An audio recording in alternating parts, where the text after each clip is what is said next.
ঝালপুরি থেকে একবার বলবে। হ্যালো বন্ধুরা, গুড মর্নিং। আজকে একটা সুন্দর সকালকে জানাই শুভেচ্ছা, অনেক অনেক ভালোবাসা। তো আজকে সকালটা শুরু করছি এক কাপ চা দিয়ে। তো দেখতে পাচ্ছ আমি বেটু বসে পড়েছি চা খাওয়ার জন্য। তো চলো আজকে দিনটা শুরু করা যাক। তোমরা ভিডিওটা শেষ পর্যন্ত দেখতে পাবে আজ আমি সারাদিন কি করছি না করছি। তো চলো। সো বন্ধুরা, চা খাওয়া কমপ্লিট হয়ে গেছে। আমি এক বোতল জল ও চাবি নিয়ে দোকান দিকে বেরিয়ে পড়লাম দোকান খোলার উদ্দেশ্যে। তো চলো। আর আজকে দেখছি খুব সুন্দর আবহাওয়াটা রয়েছে। আজকে দেখছি রোদ দিয়েছে, খুবই ভালো লাগছে। আজ কদিন ধরে যেরকম ভাবে বৃষ্টি গেল আর ভালো লাগছিল না বৃষ্টি। তো আজকে দেখতে পাচ্ছ ওয়েদারটা পুরো একদম টোটালি ক্লিন আর ক্লিয়ার ওয়েদার আছে। আর সূর্য মামা উঠে গেছে সকাল সকাল, আমিও উঠে পড়েছি সকাল সকাল। তো দেখো আজকের ওয়েদারটা। তো চলো দোকান দিকে যাওয়া যাক, দোকানটা খোলা হোক। এরপর আমি চলে এলাম দোকানকে। এরপর দোকানটা ঝাড় দেওয়া হবে। তো ঝাড় দিয়ে পর দোকানটা খুলবো। আর এখনো পর্যন্ত মুরগি গাড়ি আসেনি। তো দুটো মুরগি আছে, কালকে যে দুটো মুরগি বেড়েছিল সেই দুটো মুরগি আছে। এখনো দোকান খোলা হয়নি। দোকান ধোয়া হবে, মোছা হবে, পরিষ্কার করা হবে ভালো করে, তারপর দোকানটা খোলা হবে। তো চলো তোমার হ্যালো বন্ধুরা, দোকান ঝাড় দেওয়া কমপ্লিট, ধোয়া মোছা কমপ্লিট। এরপর অপেক্ষা শুধু মুরগি গাড়ি আসার। এরপর মুরগি গাড়ি এলে মুরগি নেওয়া হবে। চলো বন্ধুরা, দেখতে পাচ্ছ অনেক অপেক্ষা করার পর মুরগি গাড়ি চলে এসছে। এখানে মাল নেমে গেছে, ভাই দাঁড়িয়ে আছে। এখানে একটা কাস্টমার দাঁড়িয়ে আছে, চলে এসছে কাস্টমার আমার দোকানে। আজকের আমার দোকানে ফার্স্ট কাস্টমার হচ্ছে কাকা, আমার দোকানে চিকেন নেবে। তো বন্ধুরা, আমি এরপর ড্রেস পরে নিলাম চিকেন রেডি করার জন্য। তো ড্রেসটা পরতে হবে, না হলে যে ভেতরে জামাটা আছে জামাটা নষ্ট হয়ে যাবে, ওই জন্য ড্রেসটা পরা। তো ড্রেসটা পরে নিলাম। এরপর আমি কাজ শুরু করে দিচ্ছি। আমার মুরগি চলে গেল গরম জলে। তো বন্ধুরা, মুরগিটা ছাড়ানো কমপ্লিট হয়ে গেছে, পরিষ্কার করা গেছে। এরপর চিকেনটা রেডি করতে হবে।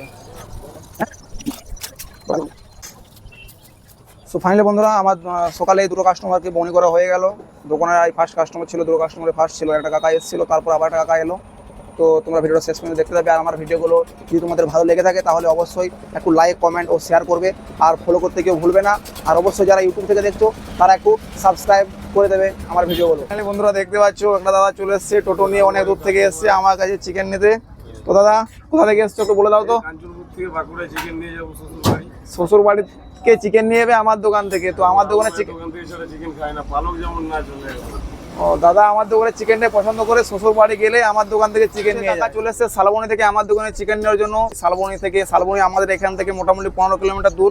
সেখান থেকে এসছে চিকেন নিতে। তো কাকা কোথা থেকে এসছো একটু বলে দাও। ঝালপুরি থেকে একবার বলবে। তো বন্ধুরা, অনেকক্ষণ অপেক্ষা করার পর একটা চিকেনের অর্ডার পেয়ে গেলাম 160 পিসে। তো দেখতে পাচ্ছ 4-5টা মুরগি ছোলা হয়ে গেছে। এরপর চিকেনটা কাটা হবে, এরপর আস্তে আস্তে রেডি করা হবে। তো চলো তোমরা দেখতে থাকো।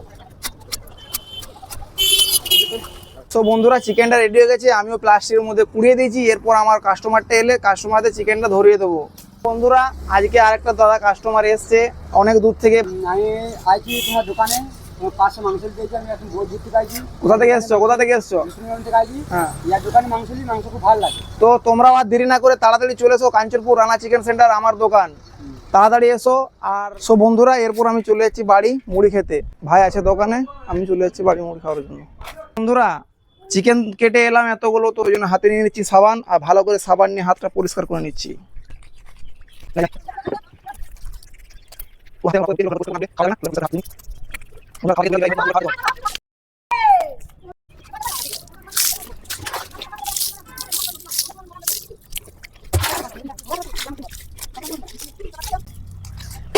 সো ফাইনালি বন্ধুরা রেডি। চলো এরপর মুড়ি খাচ্ছ, মুড়ি খেতে বসে গেছি। বন্ধুরা মুড়ি খেয়ে এরপর চলে এলাম আমি দোকানকে। টোটালি চিকেন শেষ হয়ে গেছে। এরপর দোকানটা বাগিয়ে দেবো আস্তে আস্তে। আমি দেখা হচ্ছে একটি পরের সুন্দর ব্লগের সাথে। আশা করি সবাই ভালো থাকবেন, সুস্থ থাকবেন, হাসি খুশি থাকবেন। তো চলো আজকের মতো ব্লগটা এখানে শেষ করলাম।